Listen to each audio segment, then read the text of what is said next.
ओम शांति। आज 18 जनवरी 2025 पिताश्री के पुण्य स्मृति दिवस पर प्रातः क्लास में सुनाने के लिए आज स्पेशल महावाक्य आए हैं। मधुर अनमोल महावाक्य। तो आज बाबा की, ब्रह्मा बाबा की पुण्य स्मृति है। साथ साथ उनके कर्मातीत होने का दिवस है। उन्होंने अपने पुरुषार्थ को 18 जनवरी 1969 में कंप्लीट कर लिया। ड्रामा में उनका रोल अव्यक्त होने का हो गया था और उनके अव्यक्त होने के बाद से बाबा का जो सेवा का विस्तार है वो बहुत बढ़ा। तो जितनी सेवा हम स्थूल से नहीं कर सकते, जितनी सेवा हम वाचा से नहीं कर सकते, जितनी सेवा हम मनसा सेवा से नहीं कर सकते, उससे कई गुना ज्यादा सेवा हम अपनी मूल अवस्था में पहुंच कर सकते हैं। माना कर्मातीत होकर कर सकते हैं।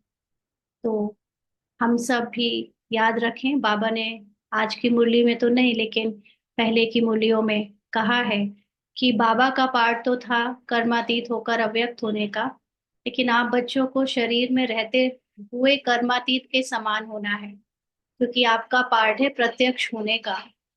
बाबा तो गुप्त रूप से चला गया अपने आप को कंप्लीट बनाकर। बाबा या हम सब आत्माएं मूल रूप में तो हैं ही कंप्लीट, लेकिन अपने जो भी ऊपर कट चढ़ी हुई है आत्मा के मन बुद्धि संस्कार के ऊपर, वो लेयर उतारने में इतना समय लगता है, वो सफाई होने में समय लगता है। तो जब ये पूरी तरह सफाई हो जाती है तो हमारे ऊपर से स्वरूप में भी आत्मा का मूल गुण प्रत्यक्ष होने लगता है। तो इसलिए पहले हमको ही अपने मूल गुणों का अपने मन बुद्धि संस्कारों के द्वारा साक्षात्कार होगा, फिर बाहर वालों को होगा। तो इसलिए हमारे लिए पार्ट है पहले स्वयं साक्षात्कार करने का और फिर औरों को कराने का। तो बाबा इसी के लिए हमको इतने दिनों से शिक्षाएं दे रहे हैं और आगे भी देते रहेंगे। तो पढ़ते हैं आज की शिक्षाएं। बाबा ने कहा ओम शांति। ओम शांति बाबा। रूहानी बाप, अभी तुम बच्चों से रू रिहान कर रहे हैं शिक्षा दे रहे हैं। टीचर का काम है शिक्षा देना और गुरु का काम है मंजिल बताना। तो बाबा के तीन कर्तव्य चल रहे हैं, पिता का, शिक्षक यानी टीचर का, और गुरु का यानी मंजिल बताने का। इस समय हमको क्या बनना है, कैसे पहुंचना है वहां तक, उसका मार्ग बाबा बताता है। बाबा टीचर के रूप में शिक्षाएं रोज देता ही है और बच्चों को अपनी मदद हमेशा भेज रहा है, दे रहा है। जब बाबा को बच्चे याद करते हैं, सच्चे दिल से बुलाते हैं, तो पिता के रूप में बाबा आ भी जाता है और हमारी मदद पार्ट में रोल में करता है। तो मंजिल है मुक्ति, जीवन मुक्ति की। जो गुरु का काम है मंजिल बताना, वो क्या बताया है गुरु ने? सदगुरु जो सबसे ऊंचा, सबसे श्रेष्ठ गुरु है, वो है मुक्ति। यानी इस समय हम ड्रामा के रोल में जितनी भी पहचाने बनाकर, आवाज में आकर, उनसे इस जो भी स्वभाव संस्कार पहचान अभिमान अपमान, इन सब से मुक्त होकर अपने साइलेंस को प्राप्त करें। और जीवन मुक्ति मतलब जीवन को जीते हुए, रोल प्ले करते हुए दुखों से मुक्त रहें, जिसमें दोनों के लिए ही आत्म अभिमानी स्थिति यानी अपनी आत्मा के सत्य को जानना बहुत जरूरी है। तो ये है मंजिल। तो मुक्ति के लिए याद की यात्रा बहुत जरूरी है। साइलेंस को हम अपना अनुभव बना सके, उसके लिए बार बार अपनी आत्मा में टिकना होना जरूरी है। टिकने, आत्मा के सत्य में टिकना बहुत जरूरी है। और जीवन मुक्ति के लिए रचना के आदि मध्य अंत को जानना जरूरी है। ये बहुत इंपॉर्टेंट बात है। जीवन मुक्ति के लिए ड्रामा को जानना बहुत जरूरी है। अभी भी मेजॉरिटी ब्राह्मण्स को ड्रामा का यथार्थ ज्ञान नहीं है, या ड्रामा को यूज नहीं करते हैं, ड्रामा के ज्ञान को यूज नहीं करते। और बाबा ये पहले भी कई बार कह चुका है कि ड्रामा के ज्ञान के बिना, ड्रामा को यूज किए बिना आप जीवन मुक्ति का अनुभव कर ही नहीं सकते। तो हम सब इस समय जो ड्रामा की स्पेशल पढ़ाई कर रहे हैं, हर चीज को ड्रामा से ही शुरू करते हैं, ज्ञान को ड्रामा से ही शुरू करते हैं। तो हम सब ने अनुभव भी किया है कि अब हम जीवन मुक्ति का जीवन में अपने अपने जितना अनुभव, जितना हम ड्रामा को याद कर पाते हैं, ड्रामा को यूज कर पाते हैं उसके ज्ञान को, उतना जीवन मुक्ति का भी अनुभव करने लगे हैं ना। तो इसलिए जीवन मुक्ति के लिए रचना के आदि मध्य अंत माना ड्रामा को जानना बहुत बहुत जरूरी है। ऐसे तो सभी ब्राह्मण ड्रामा शब्द यूज करते हैं, वाह ड्रामा वाह, लेकिन बोलने मात्र करते हैं, उसकी यथार्थ मीनिंग अभी तक समझी नहीं है और उसको यूज इसलिए कर नहीं पाते। तो इसलिए वाह वाह की जगह वाय वाय करने लगते हैं ना। तो बाबा कहते हैं अब 84 का चक्र पूरा होता है, अब वापस घर जाना है।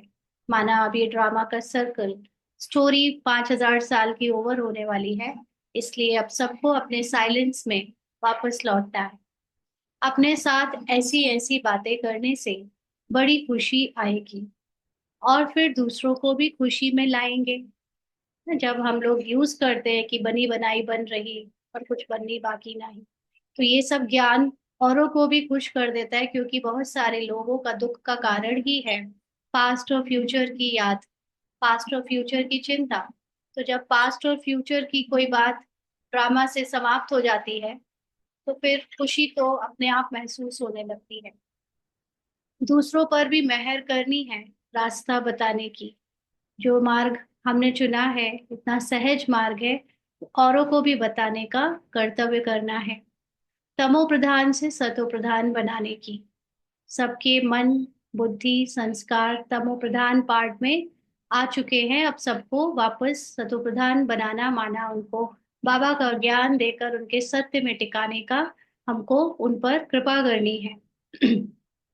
बाबा ने तुम बच्चों को पुण्य और पाप की गहन गति भी समझाई है। पुण्य क्या है और पाप क्या है? सबसे बड़ा पुण्य है बाप को याद करना और दूसरों को भी याद दिलाना। अंडरलाइन, सबसे बड़ा, ये सर्कल कर लीजिए। पुण्य तो बहुत है, आगे बाबा ने और भी लिस्ट दी है। सेंटर खोलना, तन मन धन दूसरों की सेवा में लगाना, ये है पुण्य, ये है पुण्य। और सबसे बड़ा पुण्य क्या है? बाप को याद करना, माना अपने को आत्मा समझ साक्षी होकर बाप समान स्थिति से ड्रामा के खेल को देखते हुए सत्य प्रकाश में रहना, जिससे खुद को भी सकाश मिलती और औरों को भी सकाश अपने आप मिलती है, देने की जरूरत नहीं होती। और दूसरों को भी याद दिलाना, माना उनको भी उनके सत्य में बार बार टिकाना। लेकिन वो कब टिका सकेंगे? जब खुद सत्य में टिके होंगे, है ना। अगर हम बोल कर नहीं उनको याद दिला सकते, क्योंकि लौकिक में जो लोग रहते हैं अपनी प्रवृत्ति में, वो तो घर वालों को ज्ञान नहीं सुना सकते, हर वक्त नहीं कह सकते कि अपने को आत्मा समझो, क्योंकि वो ज्ञान नहीं जानते। तो ऐसे में जो खुद को आत्मा देखते, आत्मा के स्मृति में रहते और दूसरों को भी उनकी सतो प्रधान आत्मा के रूप में देखने का निरंतर अभ्यास करते हैं, वो है सबसे बड़ा पुण्य। बाकी सेंटर खोलना, तन मन धन दूसरों की सेवा में लगाना, ये है पुण्य। संग दोष में आकर व्यर्थ चिंतन, पर चिंतन में अपना समय बर्बाद करना, ये है पाप। पाप का मतलब देह अभिमान बढ़ाना और पुण्य का मतलब आत्माभिमानी स्थिति को बढ़ाना। तो जो हम बाकी की सेवाएं, पॉजिटिव सेवाएं जितनी भी करते हैं यज्ञ की, वो सब हमारी आत्माभिमानी स्थिति को बढ़ाती हैं। लेकिन जो हम ये मनुष्य भान में आकर शरीर की पहचानों में व्यर्थ की चिंतन, पर चिंतन, दूसरे क्या कर रहे हैं, क्यों कर रहे हैं, ऐसा करते वैसा करते और दुनिया में क्या हो रहा है, ये सब चिंतन करते हैं, तो अपना समय भी बर्बाद करते हैं। और ये है इतने कीमती संगम युग का समय बर्बाद करना, माना देह भान को बढ़ाते जाना। जिस समय आत्माभिमानी बनने का समय चल रहा है, उस समय हम अगर परचिंतन, पर दोष और पर व्यर्थ चिंतन में लगे रहे, तो इससे क्या होगा? हमारा ये संगम युग का समय बर्बाद हो जाएगा, खत्म हो जाएगा और देह भान का देहभान बना रहेगा। अगर कोई पुण्य करते करते पाप कर लेते हैं, तो की कमाई सारी खत्म हो जाती है। तो कोई आत्माभिमानी बनने का पुरुषार्थ करते, वैसे तो सेंटर खोलना, तन मन धन से जो हम सेवा करते हैं, उसमें जरूरी नहीं कि कोई आत्माभिमानी होने का अभ्यास भी करता हो, क्योंकि ये तो ऊपर से भी हो जाता है ना। तो कई बार ऐसे होता है कि हम जब सेवाएं देते हैं अपने, चाहे धन से, चाहे तन से, चाहे किसी भी तरह से अपने विशेषताओं से, तो उसमें अभिमान भी आ जाता है, उस चीज का अहंकार बढ़ जाता है, देहभान आकर उसमें नाम मान शान चाहिए, उसकी भावनाओं में बह जाते हैं ना, नाम रूप में फंस जाते हैं। तो इससे क्या होता है, जो भी अभी तक थोड़ा बहुत ज्ञान से अपने अंदर आत्माभिमानी स्थिति को अर्जित किया था, वो सारी कमाई खत्म हो जाती है, फिर और देहभान बढ़ जाता है। तो जो कुछ भी पुण्य किया वह सब खत्म हो जाता है। किसी ने सेंटर खोला लेकिन अहंकार बना लिया, और बढ़ गया उसका। किसी ने तन मन धन से सेवा करी लेकिन उसका अहंकार है कि मैंने किया, मेरा मेरा मेरा, ना मैं, तो क्या होगा, उसका सब खत्म हो जाएगा, जितना किया वो भी न्यूट्रल हो जाएगा, फिर जमा के बदले ना हो जाती है। पाप कर्म की सजा भी ज्ञानी तू आत्मा बच्चों के लिए 100 गुणा है, क्योंकि सदगुरु के निंदक बन जाते हैं। इसलिए बाप शिक्षा देते हैं, मीठे बच्चे कभी भी पाप कर्म नहीं करना, क्योंकि ज्ञानी आत्मा को तो अनुभव हो चुके हैं ना उस अविनाशी शांति का, अविनाशी सुख का, क्योंकि क्षणिक ही सही लेकिन जब जब बाबा को याद किया है, जब जब आत्मा का अनुभव किया है, तब तब उसने वो भी अनुभव किया होगा कि उसकी अतीन्द्रिय सुख क्या होता है। और ऐसे में जब हमारे अंदर अभिमान अहंकार आ जाता है, माया रावण का ऊपर से असर हो जाता है, नाम मान शान की चाहना होकर पाप कर्म कर देते हैं, देभार में आ जाते हैं, तो उसका उसकी जो सफरिंग है वो और 100 गुणा हो जाती है। ब्राह्मणों को पता भी नहीं चलता कि मुझे अंदर ही अंदर माया खा रही है। हाँ, यहाँ पर अ, एक एग्जाम्पल है इसके, उसमें साथ में कि एक साथी भाई उन्होंने सेंटर खोल के दिया। शुरू में वो एकदम निर्मल थे, बहुत इनोसेंट बच्चों जैसे, लेकिन धीरे धीरे वो सेंटर खोलने के बाद उनके अंदर अहंकार आता गया, और फिर उसमें मैं मेरापन, और फिर नाम मान शान भी चाहिए, सबको बताना होता है कि हमने बनाया, हमने खोला।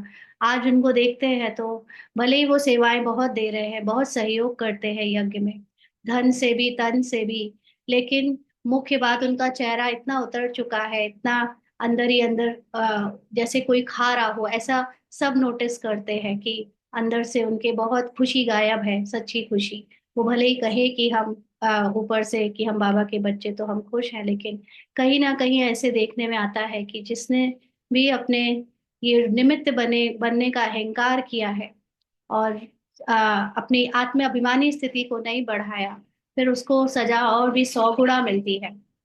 पता नहीं चलता और हम माया के उसमें खपते चले जाते हैं, माना अंदर डूबते चले जाते हैं। तो इसलिए बाप शिक्षा देते हैं, मीठे बच्चे कभी भी पाप कर्म नहीं करना, देह भान में नहीं आना। अगर कभी भी कोई चीज के निमित्त बनो, तो कभी उस चीज का फिर भान ना आए कि मैंने किया या मेरा है, उससे रूह अपनी पूरी रग हटा देना, नहीं तो वही चीज सूक्ष्म माया हमें काट लेती है। विकारों की चोट खाने से भी बचकर रहना, ना सिर्फ काम विकार की बात नहीं है, लेकिन अपमान अहंकार और ऐसे भी अनेक विकार हैं जो अगर आ जाए अंदर तो उसकी चोट बहुत गहरी लगती है। बाप का बच्चों पर लव है तो तरस भी पड़ता है। बाप अनुभव सुनाते हैं, जब एकांत में बैठते हैं तो पहले अनन्य बच्चे याद आते हैं, भले विलायत में है अथवा कहाँ भी है। कोई अच्छा सर्विसेबल बच्चा शरीर छोड़ जाता है तो उनकी आत्मा को भी याद कर सर्च लाइट देते हैं। यह तुम बच्चे जानते हो, यहाँ दो बत्तियां हैं, दोनों लाइट इकट्ठी है, यह दोनों जबरदस्त लाइट है। सवेरे का टाइम अच्छा है, स्नान कर एकांत में चले जाना चाहिए, अंदर खुशी भी बहुत रहनी चाहिए। तो बाबा हमको युक्ति बता रहे हैं कि अगर कोई युक्ति क्या मतलब, वैसे बाबा बता रहे हैं कि अगर कोई बच्चा जैसे साकार भी बाबा जब तक थे तो बच्चों को कभी बीमारी होती थी तो बाबा स्पेशली उनको बैठने के लिए सर्च लाइट देते थे, प्रकाश देते थे। तो यहाँ भी कोई बच्चा अगर अच्छा सर्विसेबल शरीर छोड़ता है तो बाबा उनकी आत्मा को सर्च लाइट देते हैं। मतलब सर्च लाइट क्या होता है? इंग्लिश वर्ड है सर्च करना, मतलब ढूंढने वाली लाइट। तो यहाँ पर बाबा उस आत्मा को अब उसकी परम स्थिति में देखकर सत्य प्रकाश में देखता, ताकि वो आत्मा को अपने नेक्स्ट जो भी कर्तव्य के लिए शरीर धारण करना है, रोल में आना है, उसको वो बेस्ट से बेस्ट मिले, है ना। तो बाबा आ, हमको ये बता रहे हैं कि जैसे ब्रह्मा बाबा के अंदर शिव और ब्रह्मा दोनों की बत्तियां हैं, माना दोनों आत्माएं हैं, दोनों लाइट इकट्ठी है। तो ये दोनों एकदम जबरदस्त लाइट है, माना सबसे ऊंची स्थिति में स्थित होने वाली लाइटें हैं, सबसे तेज प्रकाश की लाइट है, ज्ञान से, नॉलेज और शक्तियों से। तो ऐसे हम बच्चों को भी सुबह सुबह एकांत में चले जाना चाहिए, अंदर खुशी रहनी चाहिए, अपनी आत्माभिमानी स्थिति का अनुभव करना चाहिए। बेहद का बाप बैठ बच्चों को समझाते हैं, मीठे बच्चे अपने को आत्मा समझ, मुझ बाप को और अपने घर को याद करो। बच्चे इस याद की यात्रा को कभी भूलना नहीं। तो याद की यात्रा सिर्फ बाबा बाबा करना नहीं होता है ना। याद की यात्रा में होता है कि अपने सत्य स्वमान में टिककर अपने आत्मा को बाप समान स्थिति में याद रखना, बाबा के साथ कंबाइंड अनुभव करना, अपने गुण और शक्तियों का रिवीजन करना। याद की यात्रा में ज्ञान का चिंतन भी आ जाता है ना। सब बाबा जी ने जितनी बातें बोली है, बाबा के ज्ञान के पॉइंट्स को याद करना भी याद की यात्रा में है। याद से ही तुम पावन बनेंगे, पावन बनने के बगैर तुम वापस घर जा नहीं सकते। मुख्य है ही ज्ञान और योग। बाप के पास यही बहुत बड़ा खजाना है जो बच्चों को देते हैं। इसमें योग की बहुत बड़ी सब्जेक्ट है। बच्चे अच्छी रीति याद करते हैं तो बाप की भी याद से याद मिलती है। ये बात ध्यान रखनी है कि सब बहुत बड़ी सब्जेक्ट, सबसे बड़ी सब्जेक्ट, सबसे बड़ी कह लीजिए अब, क्योंकि ज्ञान ना होगा तो योग भी बहुत अच्छा नहीं लगा सकते ना। तो ज्ञान भी इक्वली इम्पोर्टेंट है, बट योग बहुत बड़ी सब्जेक्ट है, क्योंकि कई बार एक्चुअली ज्ञान भी योग पर डिपेंड करता है कि आपकी आत्माभिमानी स्थिति कितनी है। ये दोनों ही एक दूसरे से इंटर रिलेटेड है। जितना ज्यादा आपका आत्माभिमानी आपकी आत्माभिमानी अवस्था होगी, उतना आप गहरा ज्ञान जान सकोगे, और जितना ज्यादा ज्ञान जान सकोगे उतना ज्यादा अच्छे से आप आत्मा का अनुभव कर सकोगे। तो ये दोनों चीजें एक दूसरे से रिलेटेड हैं, जिसमें आत्माभिमानी स्थिति मुख्य है। शुरू से भी ज्ञान जो हम लेते हैं उसमें भी आत्मा का कितना अनुभव करते हैं उस पर निर्भर करता है कि हम कितना ज्ञान उठा पाएंगे। तो बाबा कहते हैं कि बच्चे जब बाप को याद करते हैं अच्छी रीति, माना ज्ञान, सत्य ज्ञान को जानकर, ज्ञान को अच्छे से समझकर, तो बाबा की भी याद से याद मिलती है। माना बाबा का जो, बाबा की याद क्या है? बाबा की याद है बाबा की महिमा, और बाबा की याद और हमारी याद मिलती, माना हमारी महिमा और बाबा की महिमा मिलती है ना। बाबा की जो महिमा है वो बच्चों की भी महिमा बन जाती है। तो याद से बच्चे बाप को खींचते हैं। पिछाड़ी में आने वाले जो ऊंच पद पाते, उसका आधार भी याद है, अंडरलाइन। जितने भी बच्चे बाद में आए, माना अब आ रहे हैं या पिछले लास्ट के वर्षों में आए हैं ज्ञान में, उन सबको ऊंचा पद मिलेगा। इसका आधार है उनकी आत्माभिमानी स्थिति। वह कशिश करते हैं क्योंकि उनका अपनी आत्मा के स्मृति पर बहुत अटेंशन रहता है। तो ऐसे बच्चे कशिश करते, खींचते हैं सबको। कहते हैं ना, बाबा रहम करो, कृपा करो। इसमें भी मुख्य चाहिए याद। कोई भी बाबा से, कल शाम की मुरली में, जैसे अव्यक्त मुरली में बाबा ने कहा ना कि ये बच्चे अपने को एक तरफ से कहते मास्टर सर्वशक्तिवान, और फिर कहते रहम करो, कृपा करो, मदद करो। तो ये क्या हुआ? कहना और करना अलग अलग मान है ना। जो हम कहते हैं वो हम अनुभव नहीं करते, मतलब बाबा को, अपने को कमजोर और निर्बल समझकर फिर बाबा से मदद मांगते हैं। तो ऐसे बच्चे फिर क्या वाकई में मास्टर सर्वशक्तिवान हुए? तो सिर्फ कहने मात्र हो गया। तो इसीलिए यहाँ भी बाबा को याद करने से, माना अपने सत्य को याद कर देने से, उसमें ऑटोमेटिकली सर्वशक्ति, गुण, ज्ञान, खजाने सब भरपूर हैं। लेकिन जब हम कहते हैं बाबा रहम करो, कृपा करो, माना अपने को हम बाप समान नहीं समझते, शरीर समझते हैं, और फिर शरीर की हद, लिमिटेशन से बाबा जो सर्वशक्तिवान दुनिया में माना जाता है, उससे कहते हैं कि तुम मेरी लिमिट को बढ़ाओ, तुम मुझे शक्ति दो। तो याद से ही करंट मिलती रहेगी।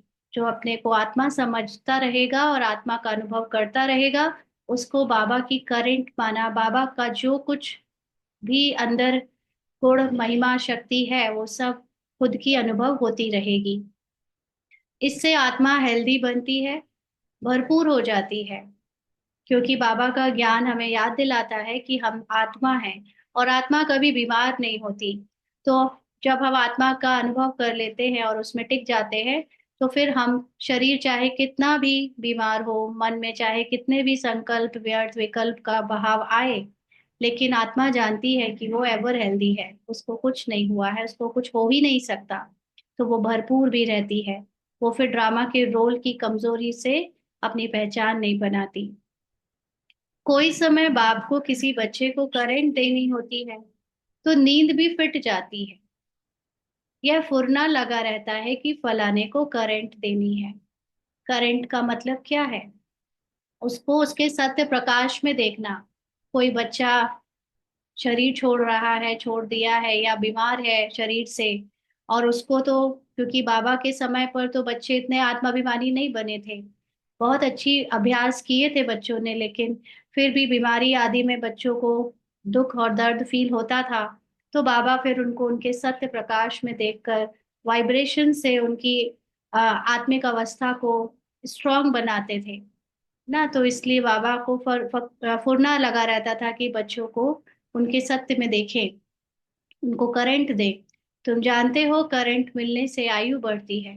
करंट मिलना मतलब उसकी बुद्धि को खींच लेना परम धाम में, टाइमलेस उस वर्ल्ड में ले जाना, उस परम स्थिति में स्थित कर देना, जहाँ के भान में होते ही शरीर की घड़ी रुक जाती है। क्योंकि आत्मा जब शरीर के भान में रहती है, तो शरीर की जो घड़ी है, माना वो इस दुनिया की जो घड़ी है, उससे उसके शरीर की आयु भी निकलती है, लेकिन पास होती है। लेकिन जब हम आत्मा के अनुभव में रहते हैं, अपने परम स्थिति में, जहाँ पर टाइम और स्पेस से परे वो दुनिया है, तो उस स्मृति से आयु रुक जाती है। तो इसलिए जितना बाबा हमको खींचेगा और हम जितनी परम स्थिति में रहेंगे, उतना हमारे शरीर की आयु बढ़ती जाएगी और एवर हेल्दी बनते हैं। फिर आत्माभिमानी हो जाते हैं, तो शरीर के भार में कोई भी कुछ भी होता रहे, आत्मा को उसका असर नहीं होता। ऐसे भी नहीं एक जगह बैठ याद करना है। ये भी बहुत इंपॉर्टेंट है कि 2 घंटे, 4 घंटे, 8 घंटे का चार्ट बैठकर बनाना है, नहीं। बाप समझाते हैं, चलते फिरते, भोजन खाते, कार्य करते भी बाप को याद करो। दूसरे को करंट देनी है, तो रात्रि को भी जागो। अगर किसी को ऐसा लगता है कि लौकिक में, जान परिचय में, या दूर दूर तक जो भी मनुष्यों की न्यूज मिल रही है कि कहाँ पे कुछ हो रहा है, कहाँ पर कुछ हो रहा है, और हमको लगता है कि हमें उनको देना चाहिए सकाश, तो फिर रात्रि को भी जाग कर उन्हें उनके सत्य में देखो, उनको भी अशरीरी करो, उनको भी उनके सफरिंग से बाहर निकालो ना। हम बच्चों का काम क्या है? सबको उनके सत्य में देखना, जिससे वो भी अपनी सफरिंग से बाहर निकले।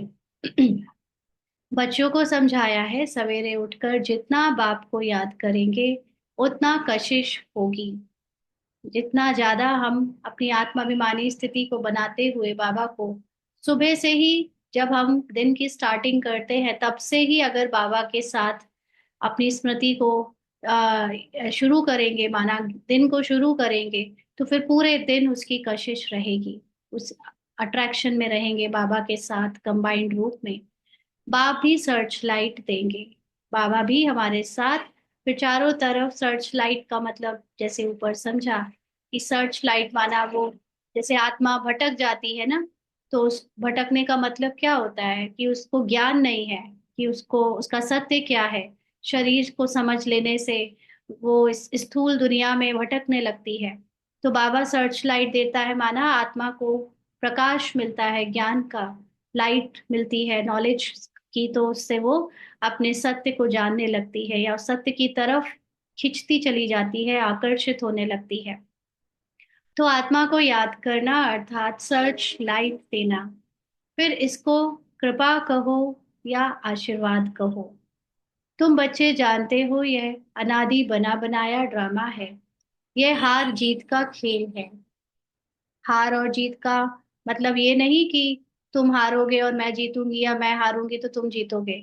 हार जीत का खेल मतलब पूरे 5,000 साल में 2,500 वर्ष तक जीत, यानी आत्माभिमानी स्थिति में आत्मा जीतती है, यानी अपने राजा की आत्मा राजा की स्थिति में समय बिताती है, और 2,500 वर्ष तक माया या रावण से हार खाकर अपने अधीन होकर पार्ट बजाती है। तो इसलिए इसको हार और जीत का खेल बोला गया है। और ये भी अनादि, हमेशा से चलता जा रहा है, चलता रहेगा। सर्कल है, चक्र है, और बना बनाया है। जो ड्रामा सब कुछ पहले से फिक्स्ड है। तो जो होता है वह ठीक है। इतने बड़े डायरेक्टर के वैसे तो इसको किसी ने नहीं रचा, लेकिन फिर भी जैसे संसार की हर चीज परफेक्ट है ना, सूर्य अपने समय पर काम करता है, चांद अपने समय पर निकलता है, हर चीज निकलता क्या है, होता ही है हमेशा, बट हर चीज दिन और रात सब कुछ परफेक्टली चलती है ना। तो जैसे ये ड्रामा को जब जब भी जैसे भी बना हुआ है तो वो परफेक्ट ही होगा।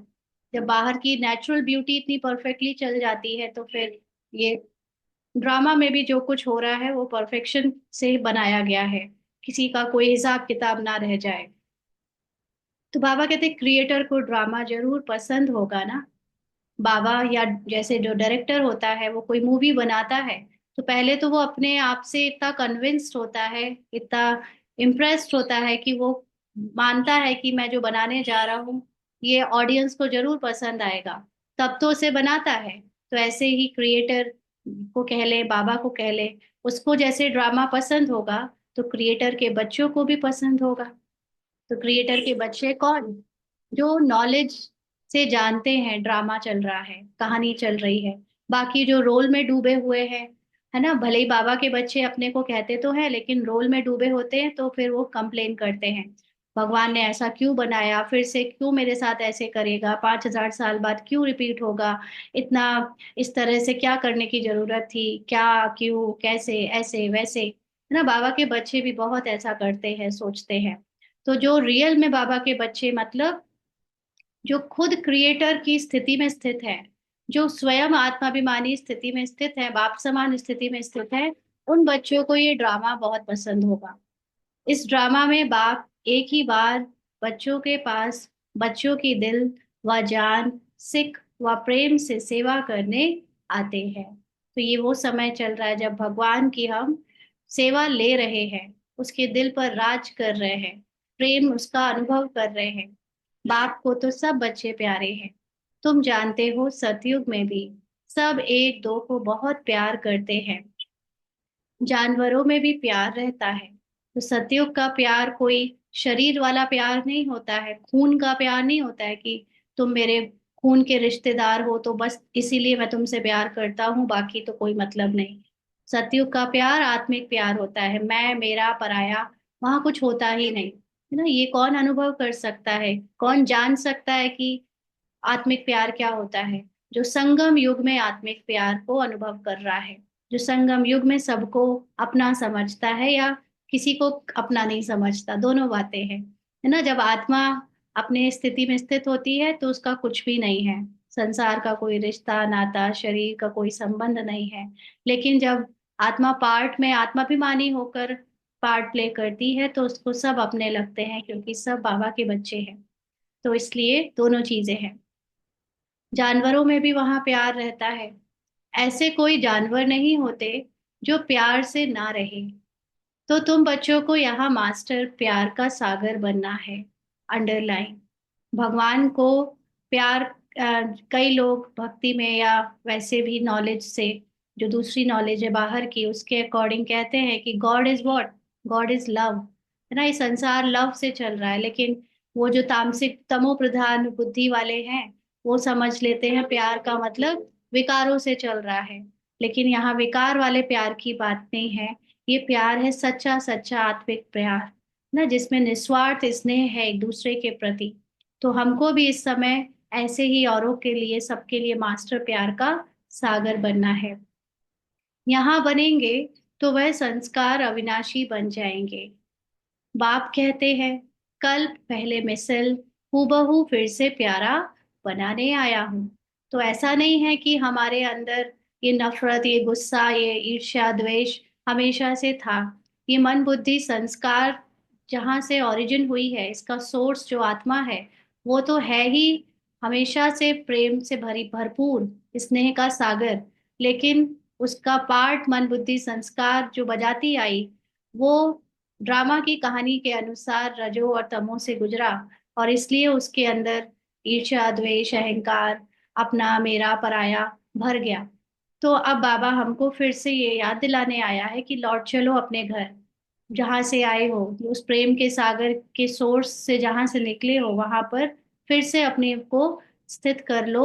और ये जो दुनिया में जो कुछ सीखा अभी तक कहानी में, जो टाइम चल रहा था उसके अकॉर्डिंग अभी तक जितना भेदभाव किया, नफरत द्वेष की, सब विकारों की सारी लेयर उतार दो, भूल जाओ उसे ना। इसलिए बाबा ये ज्ञान से हमको पहले जैसा प्यारा बनाने आया है।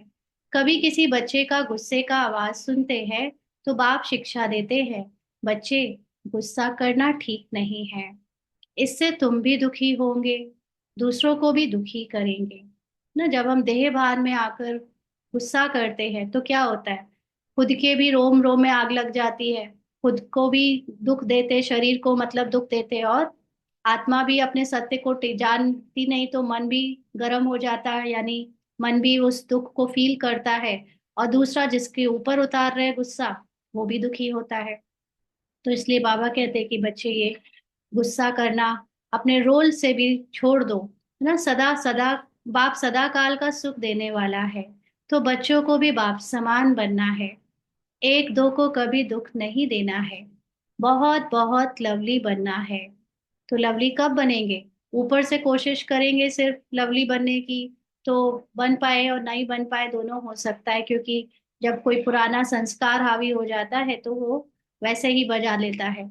लेकिन अंदर से जब अपनी आत्मा के सत्य में स्थित रहेंगे तो ऑटोमेटिकली ऊपर से भी पार्ट बहुत लवली हो जाएगा। तो लवली बाप को बहुत लव से याद करेंगे तो अपना भी कल्याण और दूसरों का भी कल्याण करेंगे, माना अपनी आत्माभिमानी स्थिति भी बनेगी और औरों को भी सकाश दे सकेंगे। अभी विश्व का मालिक तुम्हारे पास मेहमान बनकर आया है, तुम बच्चों के सहयोग से ही विश्व का कल्याण होना है। जैसे तुम रूहानी बच्चों को बाप अति प्यारा लगता, वैसे बाप को भी तुम रूहानी बच्चे बहुत प्यारे लगते हो, क्योंकि तुम ही श्रीमत पर सारे विश्व का कल्याण करने वाले हो। अभी तुम यहाँ ईश्वरीय परिवार में बैठे हो, बाप सम्मुख बैठा है, तुम्ही से खाऊं, तुम्ही से बैठूं। तुम जानते हो शिव बाबा इसमें आकर कहते हैं, मीठे बच्चे, देह सहित देह के सभी संबंधों को भूल मामेकम याद करो। तो तुम्ही से खाऊं तुम्ही से बैठूं का मतलब क्या है, जो तुम कराओ जैसे तुम कराओ, जो भी मैं खाऊं पीऊं उसमें सिर्फ तुम्हारी याद में रहूं, माना तुम्हारे ज्ञान का चिंतन, अपने सत्य का चिंतन, और हमेशा अपनी अशरीरी अवस्था उस आत्मा की स्थिति में स्थित रहूं। तो इसलिए उसके लिए क्या करना पड़े, देह सहित देह के सभी संबंधों को भूल एक सिर्फ बाबा के मन से अपने मन को मैच करना पड़े, माना उसको अपनी आत्मिक अवस्था में उसे याद करना पड़े। अभी 1 मिनट के लिए अशरीरी हो जाए और बाबा को याद करें।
आगे बाबा कहते हैं,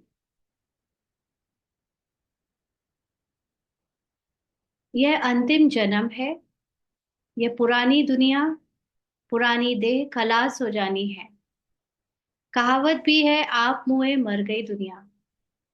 इस बात का बहुत गहरा रहस्य है। आप मुए मर गई दुनिया। हम्म। तो यहाँ पर दो चीजों से मरना होता है।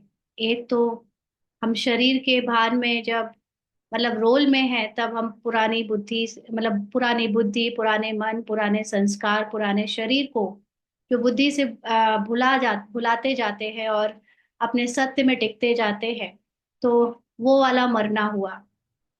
और जो गहरा रहस्य है मरने के पीछे, वो है कि जब आत्मा शरीर छोड़ती है तो उसके पीछे के सारे घर बार, रिश्तेदार, उसका काम काज, उसका शरीर, उसकी पहचाने, उसका नाम सब मिट जाता है, मर जाता है।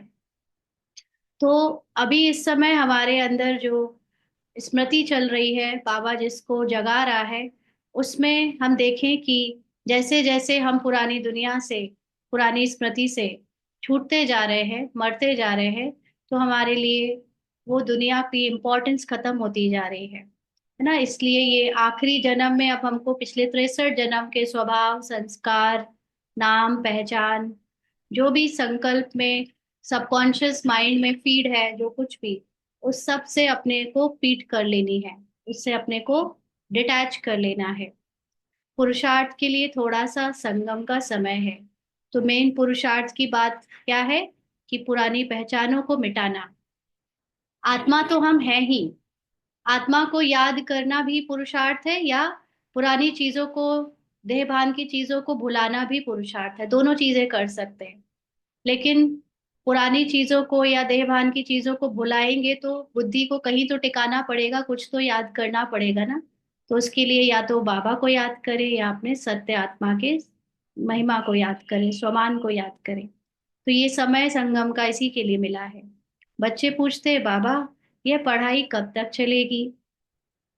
जब तक दैवी राजधानी स्थापन हो जाए तब तक सुनाते रहेंगे। तो ये पढ़ाई कब तक चलेगी? दैवी राजधानी का मतलब सतयुग और त्रेता के मिलाकर जितने भी मनुष्य का पार्ट चलना है, माना देवताओं के रूप में कह लीजिए, चाहे राजा प्रजा, साहूकार, जितने भी लोगों को राजधानी में 33 करोड़ आना है, जब तक उतने लोग ये ज्ञान सुनकर नहीं बन जाते पूरे बाबा के दैवी घराने के बच्चे, वापस उनको ये ज्ञान नहीं मिल जाता, तब तक बाबा ये पढ़ाई कराता रहेगा। बाकी ऐसा नहीं है कि पूरे 800 करोड़ 100% तक ये नॉलेज जा पाएगा, नहीं। ये तो जब तक मेन 33 करोड़ नहीं बन जा रहे हैं, तब तक के लिए ज्ञान बाबा सुनाता रहेगा। फिर ट्रांसफर होंगे नई दुनिया में, और उसमें भी जो जो पुरुषार्थ बनते जा रहे हैं उनका भी अपना जो पुरुषार्थ चल रहा है अपनी आत्मिक अवस्था को बनाने का, उसमें सब लोग अपनी अपनी सीट पर सेट हो जाएंगे। जैसे वो गेम होता है ना, चाइनीज क्रैकर। तो उसमें क्या होता है कि वो गोटियां होती हैं, वो एक पाले से दूसरे पाले जाती है, दूसरे पाले से इस पाले आती हैं, और फिर उनकी सीट होती है। अपनी अपनी सीट पर जब सेट हो जाते हैं तो जिस प्लेयर की पहले सेट हो गई वो जीत जाता है। तो ऐसे ही यहाँ पर हम सब पुरुषार्थ करके अपनी अपनी सीट पर सेट हो रहे हैं, जितने जितने परसेंटेज में हमको सेट होना है, और फिर ट्रांसफर हो जाएंगे नई दुनिया में। बाबा कितना निरहंकार से तुम बच्चों की सेवा करते हैं, तो तुम बच्चों को भी इतनी सेवा करनी चाहिए, श्रीमत पर चलना चाहिए। सबसे बड़ी सेवा तो यही है, श्रीमत पर, कि तुम अपने को आत्मा समझ बाबा को याद करो, अपनी महिमा में टिको। ये है सबसे बड़ी श्रीमत, इस पर जरूर चलना चाहिए। कहाँ अपनी मत दिखाई तो तकदीर को लकीर लग जाएगी। तो अगर अपनी मत दिखाई माना, ये मन बुद्धि संस्कार जो रोल में जो लिमिटेड माइंड है, अगर कहीं से भी इस लिमिटेड माइंड की सुनी, लिमिटेड माइंड को सच माना, तो जो भाग्य बन रहा है, जो ऊंची आत्माभिमानी स्थिति बन रही है, वो रुक जाएगी। तुम ब्राह्मण ईश्वरीय संतान हो, ब्रह्मा की औलाद, भाई बहन हो, ईश्वरीय पोत्रे पोत्रियां हो, उनसे वर्षा ले रहे हो। जितना पुरुषार्थ करेंगे उतना पद पाएंगे। इसमें साक्षी रहने का भी बहुत अभ्यास चाहिए। ये भी बहुत जरूरी है, क्योंकि इस समय ड्रामा में भले ब्राह्मण बन गए हैं, लेकिन अनेक पार्ट ऐसे होते हैं जब हम को कहीं बहुत बार डाउट आता है, बहुत बार क्वेश्चन अंदर माया के आते हैं कि ऐसा क्यों, ऐसे भी होता है, ये सही या वो सही, ये गलत है ना। तो ये सारी चीजें साक्षी होकर देखने वाली अवस्था चाहिए। आत्मा जब अपने सत्य में स्थित है तो वो अपने अंदर मन के संस्कार संकल्पों को भी साक्षी होकर देखे, संस्कारों को भी साक्षी होकर देखे, बुद्धि को भी साक्षी होकर देखे, एक्शंस को, शब्दों को, बोल को, हर चीज को साक्षी होकर देखे। ये अभ्यास सबसे ज्यादा चाहिए। बाप का पहला फरमान है अशरीरी भव देही अभिमानी भव। लेकिन साक्षी हो कौन सकेगा?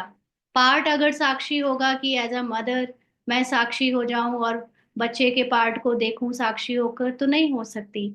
मदर के भावन में मदर की भावना ही, ममता ही बार बार इमर्ज होगी, जो मुझे साक्षी नहीं होने देगी, है ना, मुझे डिटैच नहीं होने देगी। लेकिन मुझे इसीलिए सारे भान को तोड़ना है, as a mother, as a wife, as a women, as a ब्राह्मण।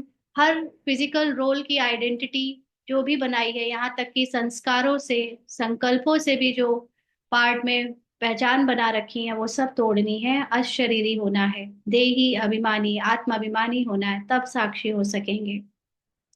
अपने को आत्मा समझ मुझ पाप को याद करो, तब ही जो खाद पड़ी है वह निकलेगी और सच्चा सोना बन जाएंगे। तो आत्मा अपने ओरिजिनल स्थिति में तो है ही सच्चा सोना, लेकिन जैसे सोने के ऊपर अलग अलग लेयर चढ़ जाती है, वो उतारने के बाद सच्चा सोना निकल आता है। तुम बच्चे अधिकार से कह सकते हो, बाबा, ओ मीठे बाबा, आपने मुझे अपना बनाकर सब कुछ वर्षे में दे दिया है। इस वर्षे को कोई छीन नहीं सकता। इतना तुम बच्चों को नशा रहना चाहिए। तुम ही सभी को मुक्ति, जीवन मुक्ति का रास्ता बताने वाले लाइट हाउस हो। उठते बैठते चलते फिरते तुम लाइट हाउस होकर रहो। हम्म। तो लाइट हाउस का मतलब क्या? हर समय ज्ञान की लाइट, आत्मा की नॉलेज, बाबा के मुरली के पॉइंट्स स्मृति में, चिंतन में स्वमान चलते रहे हर समय। तब हमें मुक्ति, जीवन मुक्ति का अनुभव भी होगा, और साथ साथ हम दूसरों के लिए भी लाइट हाउस बनकर रहेंगे। तो बाप कहते हैं, बच्चे अब टाइम बहुत थोड़ा है, गाया भी जाता है। एक घड़ी, आधी घड़ी, जितना हो सके एक बाप को याद करने लग जाओ, और फिर चार्ट को बढ़ाते रहो। चार्ट मतलब अपनी ड्यूरेशन को बढ़ाते रहो, अपने अटेंशन को बढ़ाते रहो। सूक्ष्म अटेंशन रखो कि मन, बुद्धि, संकल्प, संस्कारों में क्या हो रहा है, उससे कहीं पहचान तो नहीं बन रही है। अच्छा, मीठे मीठे सिकी लदे लकी और लवली ज्ञान सितारों को माता पिता बाप दादा का दिल व जान, सिख व प्रेम से याद, प्यार और गुड मॉर्निंग। रूहानी बाप की रूहानी बच्चों को नमस्ते। हम रूहानी बच्चों की रूहानी बाप दादा को याद, प्यार और नमस्ते बाबा। शुक्रिया, थैंक यू बाबा। आगे और भी है अभी। अव्यक्त महावाक्य है, निरंतर योगी बनो।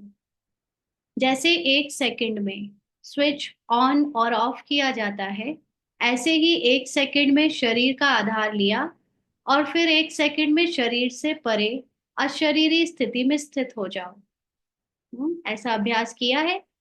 एक सेकंड में अभी अभी शरीर का रोल प्ले किया, रोल का प्ले, जो भी करना है, होना है, जिम्मेदारी, वो सब होली, कह ली, बोल लिया, कर लिया। उसके बाद फिर अपने वतन में, अपने अपनी हाईएस्ट कॉन्शियसनेस, उस परम स्थिति में स्थित होकर अशरीरी हो जाओ। तो अभी अभी शरीर में आए, फिर अभी अभी अशरीरी बन गए। यह प्रैक्टिस करनी है। इसी को ही कर्मातीत अवस्था कहा जाता है। तो बाबा के बच्चों को जैसे शुरू में कहा कि कर्मातीत होकर शरीर छोड़ने का अभी हमको नहीं जा करना है, ये तो अव्यक्त बाप दादा की बात थी, क्योंकि उनके जब वो अव्यक्त हुए तो हमारा पार्ट प्रत्यक्ष हुआ, बाबा के बच्चों का प्रत्यक्षता का पार्ट शुरू हुआ। तो इसलिए अभी हमारे द्वारा जो ये प्रैक्टिस होगी अशरीरी बनने की, बार बार, इसमें हमको पार्ट में रहते हुए कर्मातीत बनकर दिखाना है, क्योंकि वो कर्मातीत अवस्था होगी। ना, इस बात को समझना है। एक वही वर्ड के साथ जब अवस्था लग जाता है तो वो चीज होती है रोल के साथ। और जब अवस्था वर्ड हटा देते हैं, सिर्फ कर्मातीत रह जाएगा, तो मतलब रोल भी खत्म हो जाएगा। तो जैसे आत्माभिमानी अवस्था और आत्मा होना, ये अलग अलग चीज है ना। आत्माभिमानी यानी आत्मिक अवस्था, मतलब रोल में होना, रोल में आत्मा के आभास में होना। और आत्मा हो जाना मतलब शरीर छूट जाना। तो जैसे कोई वस्त्र धारण करना व ना करना अपने हाथ में रहता है। आवश्यकता हुई धारण किया, आवश्यकता ना हुई तो उतार दिया। ऐसा ही अनुभव इस शरीर रूपी वस्त्र को धारण करने और उतारने में हो। कर्म करते भी ऐसा अनुभव होना चाहिए, जैसे कोई वस्त्र धारण कर कार्य कर रहे हैं, कार्य पूरा हुआ और वस्त्र से न्यारे हुए।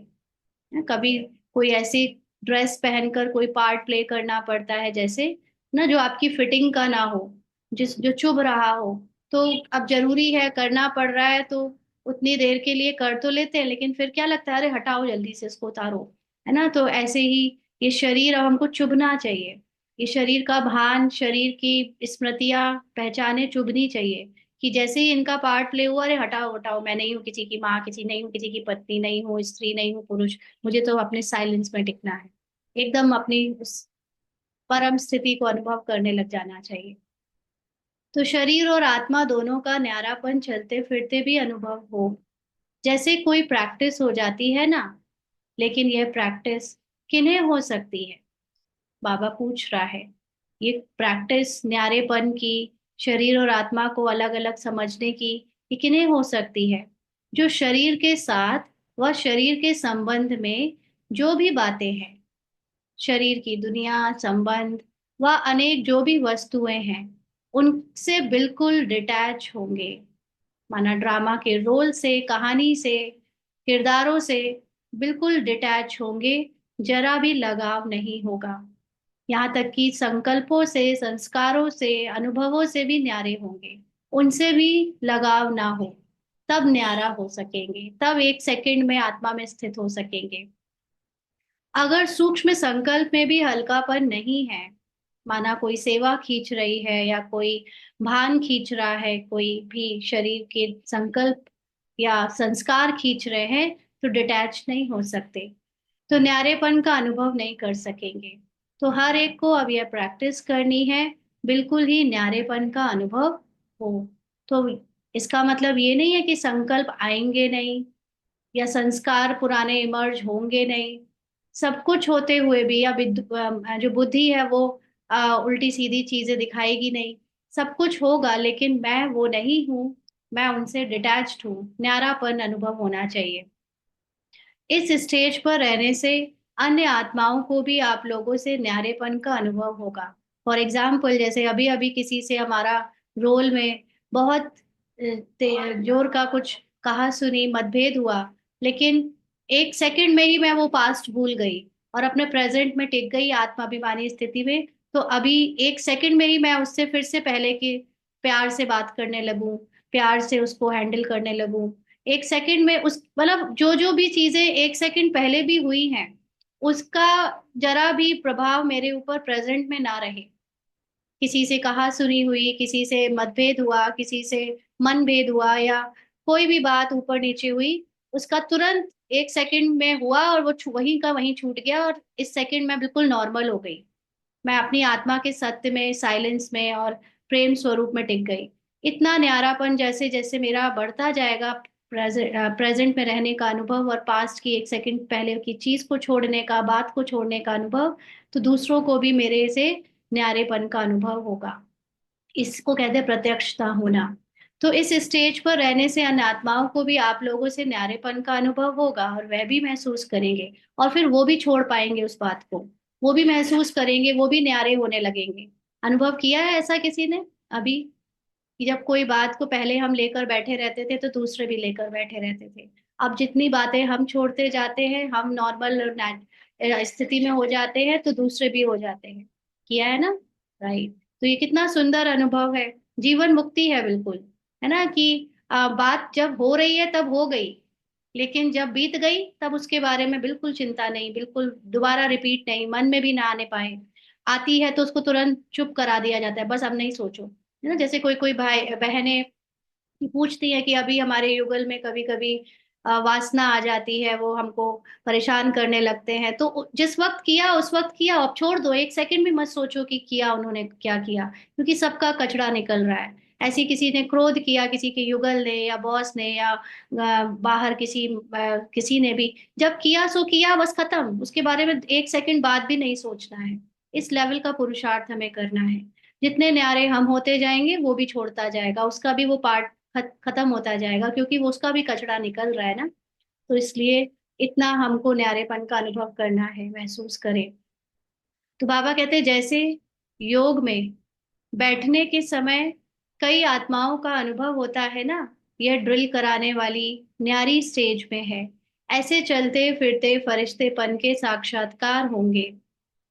अच्छा, हम इसका हम लोग सोचते थे, हमारे सेंटर में जैसे होता था ना हमारी दीदी के साथ, कि कोई बात हो जाती थी तो वो उसकी ना तो दोबारा कभी चर्चा करती थी, और ना अगली बार उनके चेहरे पे ऐसा कभी लगता था कि वो बात कभी हुई भी है। तो हम लोग सोचते थे कैसी है ना, कभी उस बात को लेकर डिस्कस करें, ठीक करें उस बात को, जो भी बीता उसको डिस्कस करके खत्म करें।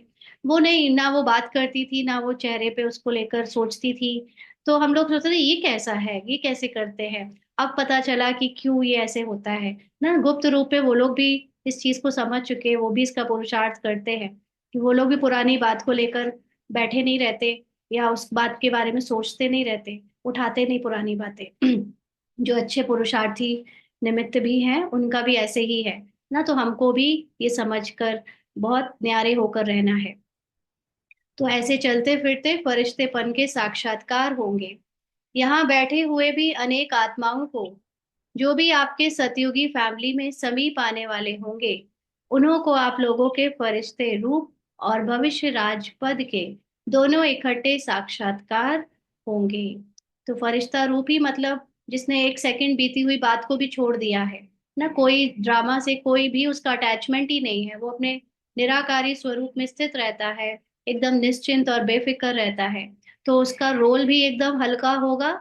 और उसके भविष्य राजपद का मतलब, क्योंकि फरिश्तेपन की स्थिति अचल अडोल स्थिति होती है, तो जो जितना ज्यादा अचल अडोल दिखेगा, उसके भविष्य का पद भी समझ आ जाएगा कि ये तो बहुत ऊंचा पद पाने वाला है। इतनी बड़ी बड़ी परीक्षाओं में भी ये हिला नहीं, मतलब इसका पद बहुत ऊंचा है। और जिसके चेहरे से, जिसके चलन से हिलता हुआ हलचल दिख गई, जिसका मुंह लटका हुआ दिख गया, है ना, तो वो भी पता चल जाएगा ये तो प्रजा है, ये तो दास दासी बनने वाला है। तो ये दोनों चीजें इकट्ठे साक्षात्कार होंगे। बाकी साक्षात्कार का मतलब ये नहीं है कि उसका वो स्वरूप ही गहनों से सजा हुआ और वो सतयुगी देवी देवता का दिख जाएगा, वैसा नहीं। मतलब उसकी ऊपर की स्थिति से, उसके अंदर और ऊपर दोनों की स्थिति से दिख जाएगा कि वो क्या बनने वाला है। तो जैसे शुरू में ब्रह्मा में संपूर्ण स्वरूप और श्री कृष्ण का दोनों साथ साथ साक्षात्कार करते थे, ऐसे अब उन्हों को तुम्हारे डबल रूप का साक्षात्कार होगा। जैसे नंबरवार इस न्यारी स्टेज पर आते जाएंगे, तो आप लोगों के भी यह डबल साक्षात्कार होंगे। और कृष्ण की तो जैसे पिक्चर या इमेज ही दिखती होगी, आप में से अगर किसी को दिखी हो तो पता नहीं, मुझे तो नहीं दिखी। तो ऐसे अगर दिखती होगी तो वो भी हो जाएगा। अभी यह पूरी प्रैक्टिस हो जाए तो यहाँ वहां से यही समाचार आने शुरू हो जाएंगे। बाबा ने कहा ना, अंत में भी प्रत्यक्षता होगी, उसके पहले साक्षात्कार होंगे अनेकों को। तो वो भी समाचार आने शुरू हो जाएंगे कि इन दीदी को देखकर ये फला दिखा, भाई को देखकर फला दिखा, ऐसा कुछ होगा। तो जैसे शुरू में घर बैठे भी अनेक समीप आने वाली आत्माओं को साक्षात्कार हुए ना, वैसे अब भी साक्षात्कार होंगे। लेकिन ये बहुत थोड़े समय के लिए चलेगा, ये ज्यादा दिन नहीं चलेगा। यहाँ बैठे भी बेहद में आप लोगों का सूक्ष्म स्वरूप सर्विस करेगा। अगर हमारी स्थिति, हम जहाँ हैं, जहाँ कोई भी हद में है चाहे बेहद में है, माना लौकिक में है चाहे अलौकिक परिवार में है, दोनों में ही हमारी जो अंदर से सूक्ष्म स्थिति होगी वो सेवा करेगी। अब यही सर्विस रही हुई है। साकार में सभी एग्जाम्पल तो देख लिया, सभी बातें नंबरवार ड्रामा अनुसार होनी है। जितना जितना स्वयं आकारी फरिश्ते स्वरूप में होंगे, उतना आपका फरिश्ता रूप सर्विस करेगा। आत्मा को सारे विश्व का चक्र लगाने में कितना समय लगता है? कितना लगता है बताओ? आत्मा अगर साक्षी की सीट पर सेट हो तो पूरा ड्रामा देखने में कितने देर लगती है? आपने अगर 3 घंटे की मूवी देखी हुई है तो आपसे पूछे कि पूरी मूवी को आप कितने सेकंड में अपने बुद्धि में याद कर पाते हो, तो क्या कहोगे? मुझे तो पूरी याद है मूवी, है ना? तो आत्मा जब साक्षी की सीट पर सेट हो जाती है तो पूरे विश्व का चक्र यानी ड्रामा को जानने में कितना समय लगता है? 1 सेकंड से भी कम। तो अभी आपके सूक्ष्म स्वरूप भी सर्विस करेंगे, लेकिन किसके? जो इस न्यारी स्थिति में होंगे, जो ड्रामा की सारी पहचानों से अपने को न्यारा रखेंगे। ऐसा नहीं कि न्यारे हो जाएंगे मतलब शरीर की सारी रिश्तेदारी छूट जाएगी, रहेंगे वही सब लोग, वही सबके बीच में रहना, वही काम काज होना, लेकिन बुद्धि से हम जान चुके होंगे कि हम ये है नहीं, या उसमें स्थिति में रहने लगेंगे। स्वयं फरिश्ते रूप में स्थित होंगे। शुरू में सभी साक्षात्कार हुए हैं। फरिश्ते रूप में संपूर्ण स्टेज और पुरुषार्थी स्टेज, दोनों अलग अलग साक्षात्कार होता था। बाबा का अपना एक पुरुषार्थी भी दिखता था पार्ट, और उनके संपूर्ण स्टेज को जो संदेशी होती थी वो देख कर आती थी। तो जैसे साकार ब्रह्मा और संपूर्ण ब्रह्मा का अलग अलग साक्षात्कार होता था, वैसे अनन्य बच्चों के साक्षात्कार भी होंगे। यानी उनके कंप्लीट स्वरूप की स्थिति से किसी को दिखेगा, बट वो कहीं दिखेगा कि अरे ये तो यहाँ पुरुषार्थ कर रहे हैं, और वहां उनका कंप्लीट फरिश्ता स्वरूप दिख रहा होगा किसी को। तो हंगामा जब होगा तो साकार शरीर द्वारा तो कुछ कर नहीं सकेंगे। साकार शरीर से जाएंगे तो दूसरों को कि हम उनको बचाएं या उनको शक्ति दें, पूरे पुरुषार्थी शरीर से कुछ नहीं कर सकेंगे, और प्रभाव भी इस सर्विस से पड़ेगा। लेकिन जो सूक्ष्म शरीर है हमारा, कंप्लीटनेस की जो स्मृति है, जो स्थिति है, वो हमारी सेवा करेगी चारों तरफ। तो जैसे शुरू में भी साक्षात्कार से ही प्रभाव हुआ ना, परोक्ष अपरोक्ष अनुभव ने प्रभाव डाला। हाँ, परोक्ष का मतलब जो ज्ञान सुनकर हमारी स्थिति बनी, और अपरोक्ष मतलब जो योग बल से हमको अनुभव हुए, उससे दूसरों को भी अनुभव होते हैं, उसको वो प्रभावित करते हैं। तो वैसे अंत में भी यही सर्विस होनी है। अपने संपूर्ण स्वरूप का साक्षात्कार अपने आप को होता है हमें अपने संपूर्ण स्वरूप का साक्षात्कार। अभी शक्तियों को पुकारना शुरू हो गया है। अभी परमात्मा को कम पुकारते हैं, शक्तियों की पुकार तेज रफ्तार से चालू हो गई है। तो ऐसी प्रैक्टिस बीच बीच में करनी है। आदत पड़ जाने से फिर बहुत आनंद फील होगा। 1 सेकंड में आत्मा शरीर से न्यारी हो जाएगी, प्रैक्टिस हो जाएगी। अभी यही पुरुषार्थ करना है। तो ये हम सबका पुरुषार्थ जारी है ना, बस इसको बढ़ाते जाना है। वर्तमान समय मनन शक्ति से आत्मा में सर्व शक्तियां भरने की आवश्यकता है। मनन शक्ति से आत्मा में सर्व शक्ति भरने की आवश्यकता है। अंडरलाइन। मनन किस बात का? हमारा जो सत्य है, जितना ज्यादा हम उसका मनन करेंगे, चिंतन करेंगे, जितना अपने सत्य के संकल्पों में मगन रहेंगे, उतने विघ्न टल जाएंगे, है ना? तब मगन अवस्था रहेगी और विघ्न टल जाएंगे। तो विघ्नों की लहर तब आती है जब रूहानियत की तरफ फोर्स कम हो जाता है। माना जब अपनी आत्मा की स्थिति भूल जाती है, शरीर के रोल में डूब जाते हैं और उसमें फंस जाते हैं, तो फिर विघ्न भी बड़े बड़े दिखने लगते हैं। तो वर्तमान समय शिवरात्रि की सर्विस के पहले स्वयं में शक्ति भरने का फोर्स चाहिए। माना अपने को कंप्लीट बना लो स्मृति से 100%। ये नहीं कि मैं बन रहा हूँ, मैं ले रहा हूँ, मैं हूं ही। इसको सबकॉन्शियस माइंड तक डाल दो कि मैं हूं ही सर्वशक्ति से संपन्न। भले योग के प्रोग्राम्स रखते हो, लेकिन योग द्वारा शक्तियों का अनुभव करना और कराना, अब ऐसी क्लासेस की आवश्यकता है। तो अब ऐसा योग नहीं कर कंटिन्यू रखना है कि हम भर रहे हैं, लेकिन हम भरे भराए हैं और वो भरता हुआ बल्ब जल रहा है, वो भरा हुआ एक वेसल अपने आप सेवा कर रहा है। ऐसी क्लासेस और ऐसे योग की जरूरत है। प्रैक्टिकल अपने बल के आधार से औरों को बल देना है। सिर्फ बाहर की सर्विस के प्लान नहीं सोचने हैं, लेकिन पूरी ही नजर चाहिए सभी तरफ। अपनी तरफ, अपनी तरफ से सभी तरफ हो जाएगी। जो निमित्त बने हुए हैं उनको यह ख्यालात आना चाहिए कि हमारी फुलवाड़ी किस बात में कमजोर है। माना वो जितनों को भी निमित्त बनकर पालना दे रहे हैं, उन सब के अंदर कौन सी शक्ति, कौन सी भान, कौन से ज्ञान की कमजोरी है। किसी भी रीति से अपनी फुलवाड़ी की कमजोरी पर कड़ी दृष्टि रखनी चाहिए। समय देकर भी कमजोरियों को खत्म करना है। जैसे साकार रूप को देखा, कोई भी ऐसी लहर का समय होता तो दिन रात प्रकाश देने की विशेष सर्विस और विशेष प्लान्स चलते थे। निर्बल आत्माओं को बल भरने का विशेष अटेंशन रहता था, है ना। अभी भी देखो तो मेन सबसे बड़ी जिम्मेदारी जो किसी भी निमित्त की होती है, जो सेंटर इंचार्ज है या जो भी निमित्त है, उनकी होती है कि वो जितनों के भी निमित्त बने हैं उनको बल भरें, उनमें उनके आत्मिक अवस्था का सत्य ज्ञान का निश्चय भरे। लेकिन पालना अभी सिर्फ भोजन तक सीमित है ज्यादातर, है ना, कि वो अच्छा अच्छा टोली दे दो, अच्छा अच्छा खिला दो। अभी जो ज्ञान के सत्य में बल भरने की बात है, उसमें बहुत सारी आत्मा पहले से ही मान बैठे हैं, ये तो हमने अपनी प्रजा बना ली है, हमारी सेवा करेंगे ये सब। उनको अपने जैसी शक्ति खुद भी नहीं है शायद उतने शक्तिशाली, तो औरों को भी बनाने का नहीं सोचते, है ना। तो ये अभी सेवा मुख्य रही हुई है कि जो भी निमित्त टीचर्स हैं, नो निमित्त कहीं के भी कोई है, वो पहले अपनी को पूरे आत्मा के सत्य ज्ञान से बलशाली बनाए और फिर औरों को भी उनके सत्य ज्ञान से बल भरे।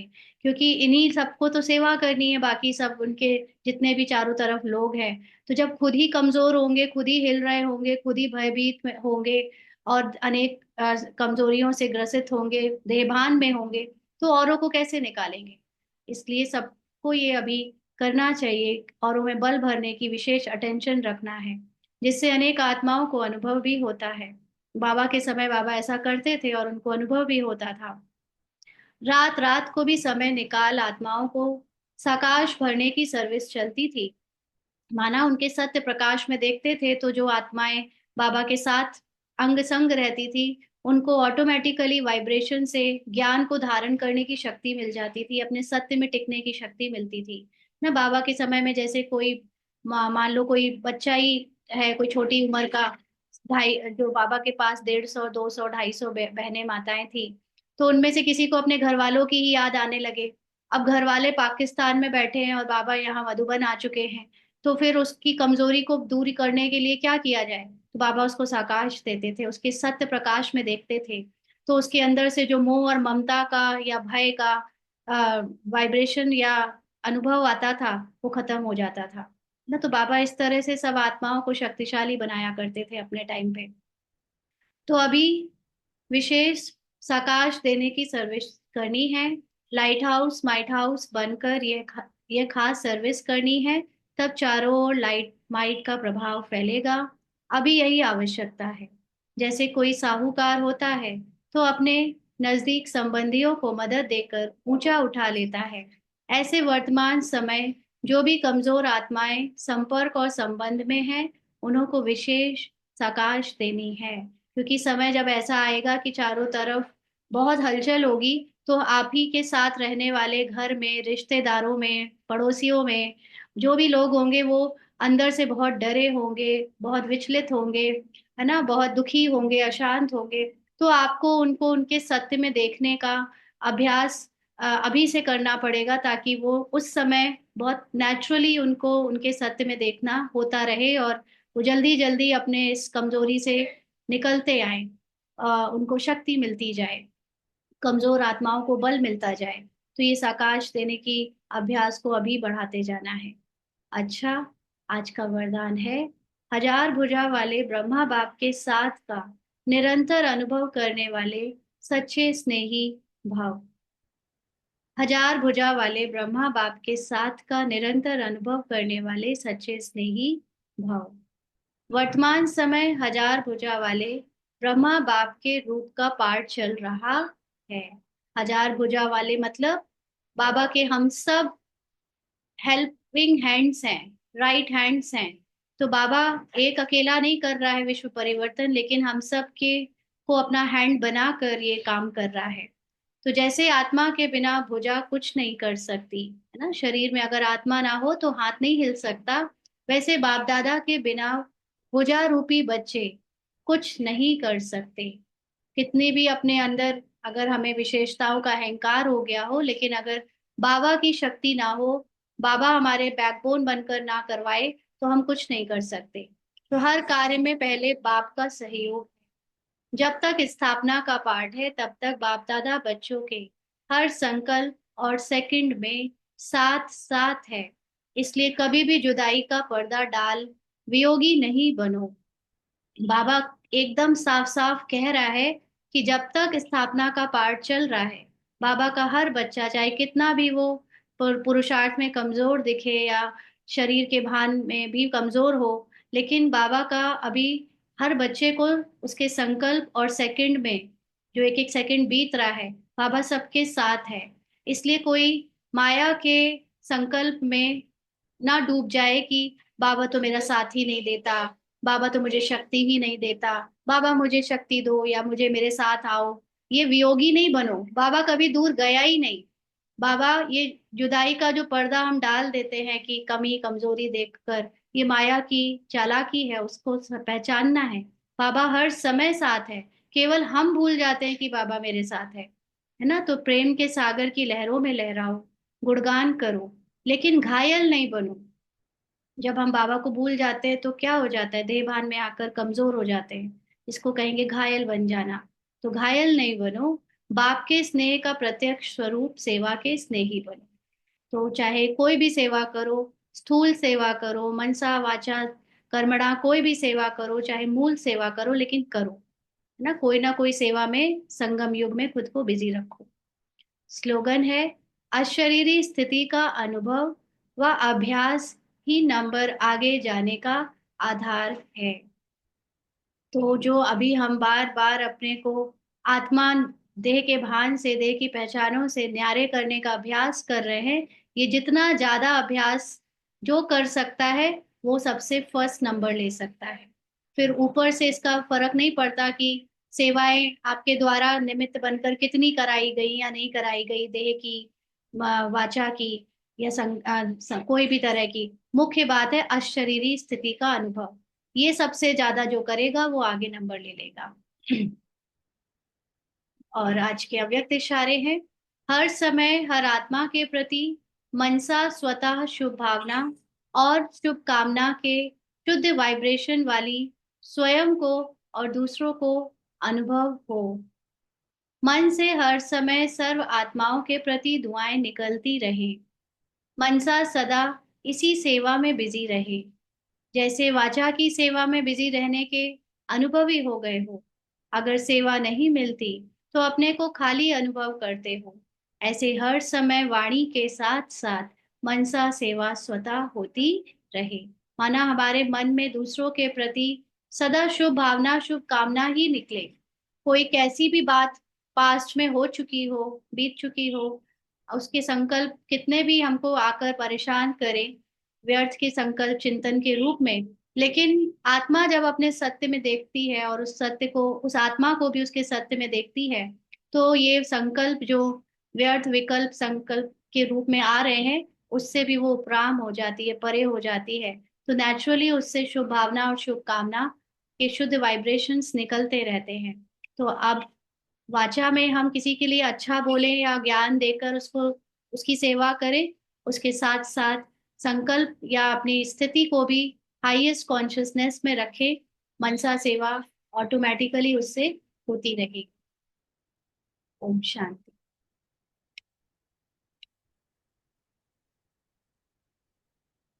हाँ जी,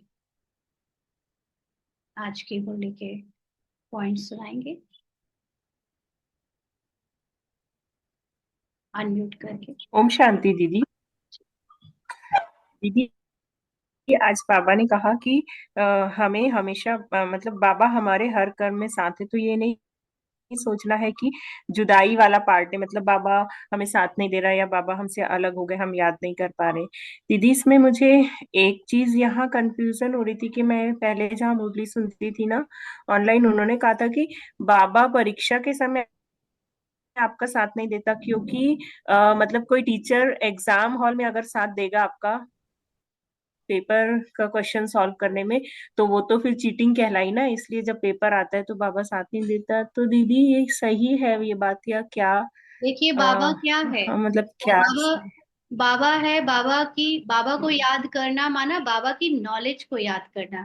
फॉर एग्जाम्पल, आपके फादर ने आपको बचपन से बहुत अच्छी अच्छी शिक्षाएं दी हों।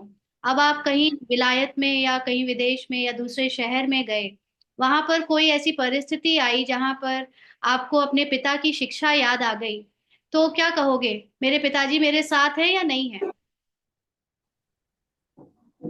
हाँ, मेरे पिताजी साथ हैं, ऐसे ही साथ बोलेंगे। है ना?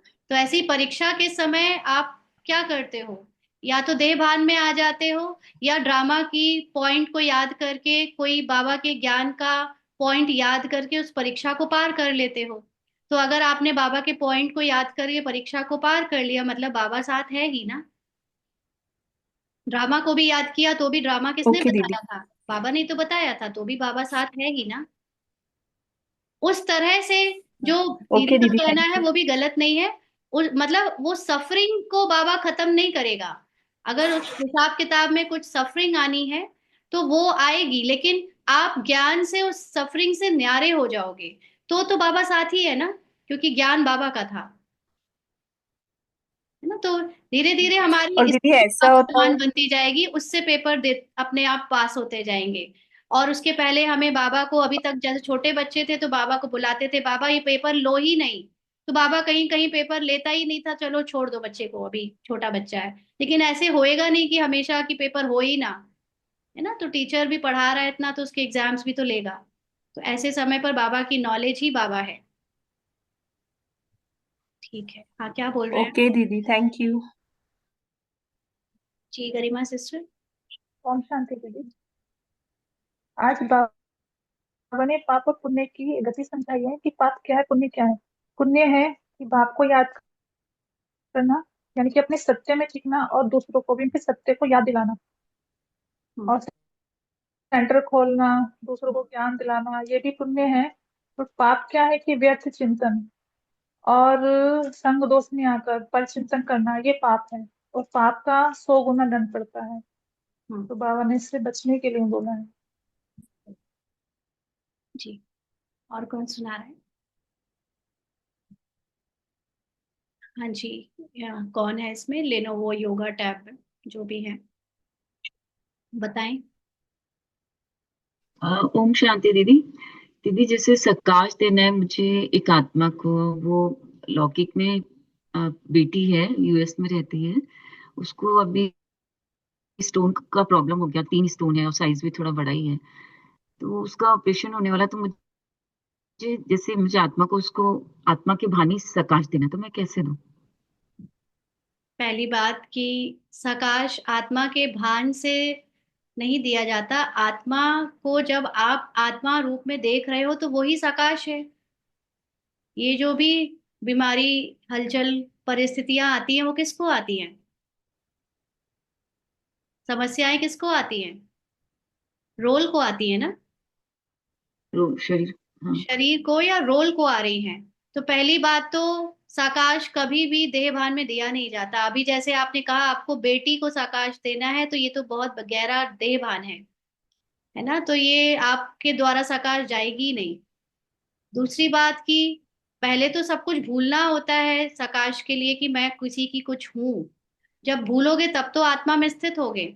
ऐसे थोड़ी ना कि मैं मदर की आत्मा हूँ, वो बेटी की आत्मा है, तो ये आत्मा आत्मा का खेल चल रहा है। आत्मा के लिए तो ये मदर फादर, बेटी बेटा, शरीर सब भूलना होता है, तब आत्मा में स्थित हो पाते हैं। तो साकाश देने का मतलब है पहले आप अपने को साकाश दो, कि आप किसी की कुछ नहीं हो।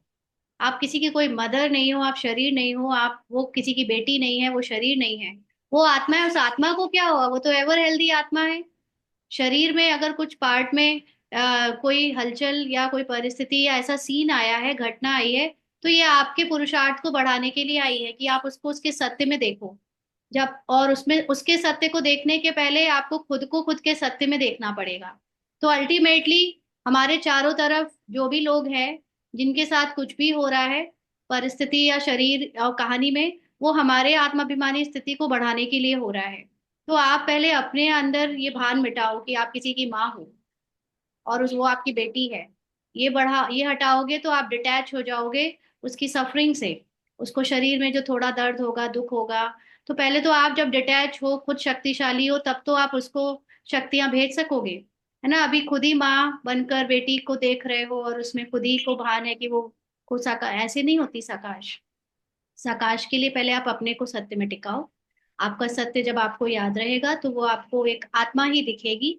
परम धाम में स्थित जो आत्मा है वो एवर हेल्दी है ही। उसको इस स्वरूप में आप देखोगे तो जहां पर भी वो उसके ऊपर कुछ ऑपरेट है या कोई मेडिकेशन है या कुछ भी हो रहा है, उसको वहां शक्ति अपने आप मिल जाएगी उस चीज को फेस करने के लिए ना। लेकिन अगर आप माँ के रूप में उसको कुछ भेजोगे तो वो सिर्फ एक चिंता ही उसके पास जाएगी।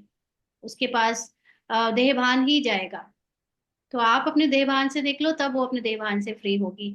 हर दूसरी आत्मा जो हमसे यहाँ पर ड्रामा में अटैच्ड है, वो हमारे ऊपर आश्रित है। हम कब आत्माभिमानी बनेंगे? हम आत्माभिमानी बने तो वो लोग भी अपने देहभान से मुक्त हो। तो उनकी मुक्ति हमारी जीवन मुक्ति और हमारी मुक्ति पर निर्भर करती है। अभी हम ही मुक्त नहीं हुए हैं तो फिर दूसरों को कैसे मुक्ति देंगे? ठीक है जी। जी। हाँ जी, और पॉइंट बताएं श्रद्धा दीदी।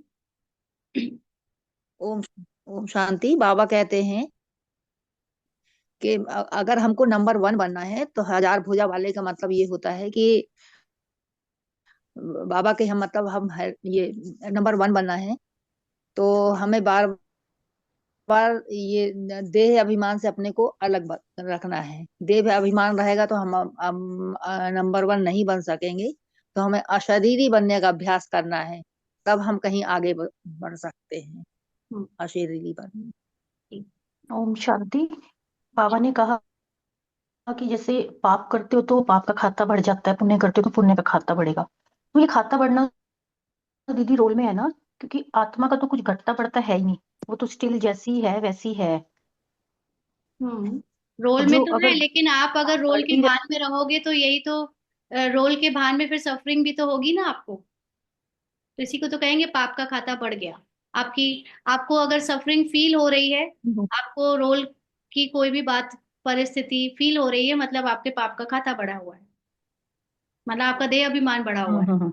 और आत्माभिमानी स्थिति में हो तो रोल में कुछ भी होता रहे आपको फर्क नहीं पड़ेगा, माना पुण्य का खाता बढ़ गया। ठीक है जी। हम्म। ठीक है।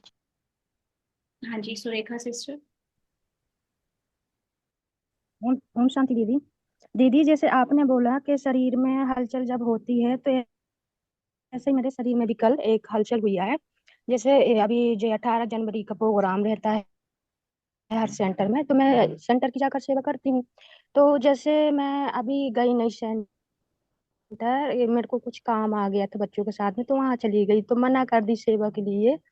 फिर दूसरे दिन मैं गई तो दीदी जैसे आपने बोला कि दीदी के जो चेहरे से समझ में आता है जो भी चीज, तो दीदी जैसे उनका चेहरा थोड़ा गुस्सा टाइप का समझ में आता है। तो फिर वो बात मेरे को दूसरे से पता चली कि वो आपने क्यों उनसे सेवा बोले करने के लिए। और सामने वाले ने बताया, एक माता ने, तो मेरे को भी अंदर से थोड़ा कल रात को मेरे को 12 बजे तक नींद नहीं आई, बहुत शरीर में हलचल थी मेरी आत्मा में। तो आपको इसीलिए ये अभ्यास करना चाहिए कि आपने सबसे पहले अपने अंदर एक गिल्ट जी पकड़ रखा था कि मैं नहीं गई तो वो क्या सोच रही जी। होगी, वो जरूर गुस्सा होगी, वो जरूर। आपने नहीं पकड़ के नहीं रखा नहीं नहीं, इसकी। बिल्कुल भी नहीं। आप इसको, बिल्कुल भी नहीं दीदी, बिल्कुल भी मन बुद्धि में जो सब चीज आए नहीं था। तो आपने उस आत्मा के जैसे उस आत्मा जे के सामने पार्ट में असंतुष्टता का भाव दिखा ना चेहरे पे जब, तो उस समय भी आप ये ना जी दिखाओ कि आपको प्रभाव पड़ा। और इनफैक्ट आप अभी भी नहीं सोचो कि उनका चेहरा ऐसा क्यों था। आपको जी जैसे जी आपने जब चेहरा कल देखा ना, जिस समय देखा, मान लीजिए आपने 4, 4:30 बजे उनके चेहरे के दर्शन किए कि वो जी मोटा फूला जी हुआ चेहरा है। जी जी जी अब 4:35 पे जी जी आपको जी याद नहीं आनी चाहिए उनके चेहरे की। आपको भूल जाना चाहिए आपको, जी जी क्योंकि उस आत्मा का अपना पुरुषार्थ है। उस आत्मा, ये परीक्षा थी आपके लिए। कि आप कितना प्रेजेंट में जी जी, है ना। हमें उसकी नहीं देखना कि वो सेंटर की दीदी है तो उसको तो ये सब करना नहीं चाहिए, उनका तो चेहरा बदलना नहीं चाहिए, उनको तो ऊंचा ऊंचा होना चाहिए। नहीं, बाबा ने कभी नहीं कहा कि सेंटर की दीदियां जी दासी या प्रजा नहीं आए बनेंगी। सब यहीं पे है ना। बाबा कहते हैं गृहस्थी जी आगे चले जी जाएंगे, या जो दूसरों की पालना ले रहे हैं वो आगे निकल जाएंगे और पढ़ाने वाले पीछे छूट जाएंगे। तो इसलिए हमेशा याद रखो, ये आपके जी ऊपर चेकिंग थी कि अगर उनका मुंह फूला हुआ था तो आप उससे प्रभावित ना हो। मुझे फर्क नहीं पड़ता, आपको दीदी ऐसे होना लेकिन चाहिए। आपने जो हलचल मेरे बताई को ना, ना रात तक हलचल रही आपको, क्यों जी जी बेचैनी रही? क्योंकि आपको ये जी मन जी में जी था जी कि वो क्यों उन्होंने ऐसे मुंह बनाया, मैं तो हमेशा सेवा करती आई हूँ, एक बार मना कर दिया तो क्या हो गया। हम्म, ऐसे चले होंगे ना संकल्प, जी कि कुछ जी संकल्प नहीं चले जी हो तो जी हाँ ऐसे चले थे बताती रही। तो दीदी लेकिन ना क्या है कि उस समय नहीं आया क्या जब जैसे कोई अगर अपन से बता देता है ना कि दीदी ने ऐसा आपके बारे में बोला है तो मेरा मन में ये रहता है अगर कुछ भी बात है तो आप डायरेक्ट मेरे से बोलो। अरे और वो 2 दिन पहले आपने की मेरे से अव्यक्त नहीं बोला, मुरली थी आपने ना, दूसरी माता से दो बोला। दिन पहले की अव्यक्त मुरली पढ़ना मतलब जी बाबा जी ना, बाबा ने कहा था वो एक चींटी भी कान के हाथी के या शेर के कान में चली जाए तो उसको परेशान कर देती है। तो ऐसे ही जब कोई दूसरा जी जी आग लगा देता है, आपको कुछ बता देता है, तो वो आपकी स्थिति को खराब कर देता है।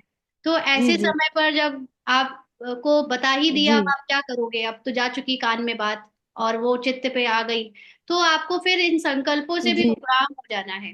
कोई बात जी नहीं, कल ये परिस्थितियां जो आई ये सिखाने के लिए आई जी कि ऐसे भविष्य में आपके बारे में किसी ने कुछ बोला है या कहा है, वो बात भी अगर आपको पता चल भी जाती है, तो ये संकल्प विकल्प जो मन में आ रहे हैं, आत्मा वो नहीं है। ये संकल्प विकल्प से भी परे है जी आत्मा, जो साइलेंस है। उस साथ आत्मा को याद करना है, उसमें स्थित रहना है। धीरे धीरे हमारे अंदर ये जो चींटी थोड़ा सा विचलित कर जाती है, उसका भी प्रकोप खत्म हो जाएगा। और हम आगे से ध्यान रखेंगे जी कि हम दूसरे से सुने ही ना कि किस उन्होंने हमारे बारे में क्या कहा। वैसे तो ये मन बहुत चालाक है, जी मन को बड़ी आदत होती है, बताओ तो मेरे बारे में हम्म क्या कहा। है ना, लेकिन इससे क्या है, हम्म। इसको रस की बहुत आदत है सुनने की। बताओ तो। लेकिन दीदी मेरे को ना ऐसा लगता है जब तक मैं किसी से सामने वाले से बात ना करूँ ना जब तक मेरे शरीर की ना वो खत्म ही नहीं होते हैं अंदर सेंटर के। जाने वालों की ऐसा लगता खास है सामने वाले कमजोरी से है। मैं बोलूं। जितने भी बच्चे सेंटर जाते हैं ना, हम भी जब जाते थे तो, और अभी भी हाँ कभी कभी कुछ तो बात हो जाए, कुछ तो पता चल जाए, कुछ तो यहाँ वहाँ की थोड़ी बहुत, अरे सेंटर ब्राह्मणों की सही, बीके वालों की ही सही, लेकिन कुछ तो रस मिलता रहे, वो पर दर्शन पर चिंतन और गॉसिपिंग का। ये बहुत बड़ी कमजोरी है, और इसलिए ऑनलाइन का सबसे बड़ा फायदा है, मुझे कोई नहीं दिखता, मुझे किसी के जीवन से कोई मतलब नहीं। मुझे तो यहाँ आप लोगों से पता भी नहीं कि मैं किससे बात कर रही हूँ, कौन क्या है कौन क्या नहीं। तो ये एक बहुत सहूलियत का आत्म अभिमानी स्थिति को बढ़ाने लेकिन का बहुत अच्छा प्लेटफॉर्म। ये दीदी जब से आपकी क्लास हम लोगों ने ज्वाइन करी है जब से तो हम लोग की काफी स्थिति अच्छी बहुत बहुत बहुत बन रही है। ये 4 साल में जो हमने अभी आपकी 2 महीने में क्लास सुनी है तो हमको यानी कि जो शिव बाबा आपके माध्यम से हमको ज्ञान यानी कि चाहिए था सुनने के लिए कि हम और सुने ज्ञान की गहराई में जाइए। तो वो चीजें हमको शिव बाबा ने आपसे यानी कि दिलाई है ज्ञान की बातें, नहीं तो हमारी स्थिति पहले बहुत यानी कि वो होती थी छोटी छोटी बातों में। अब तो जब से आपकी क्लास आप हमको सुनने लगे हैं सुबह शाम तो बहुत स्थिति बहुत अच्छी बन रही है। देखिए ऐसा है। तो वही क्लास तो है मेरे को ही कल रात से बाबा। बहुत हलचल हुई बहुत बेचैनी हुई। बाबा का ये तो बाबा का पार्ट होगा सबके लिए, मेरे इस पार्ट के लिए भी। तो बाबा ने हम सबको इस जी प्लेटफॉर्म में रखा, लेकिन सबसे बड़ी जो जी बात है कि इसको जो लगता है कि ऑनलाइन क्लासेस से ना परचिंतन प्रदर्शन बंद हो गया है। अब दिखता ही नहीं है कोई किसी की कोई हाँ हाँ ये तो गलती, है। कोई हाँ पर दोष, है ना, या गॉसिपिंग। और इस मन को ये रस बहुत चाहिए होता था पहले, सभी के मन को हमें लगता चाहिए होता होगा, क्योंकि मन को तो बहुत आदत थी जी दूसरों के को देखने की ना। तो ये ऑनलाइन होने से बहुत अंतर्मुखता की जी गुफा में बैठकर तपस्या हो रही है। अब कोई का क्या पार्ट है क्या नहीं है, जी जी नहीं कभी कभार गुफा से बाहर निकलकर जब जी सेंटर चले जाते हैं तो लगता है बस जल्दी जल्दी गुफा में अंदर जी चले। जी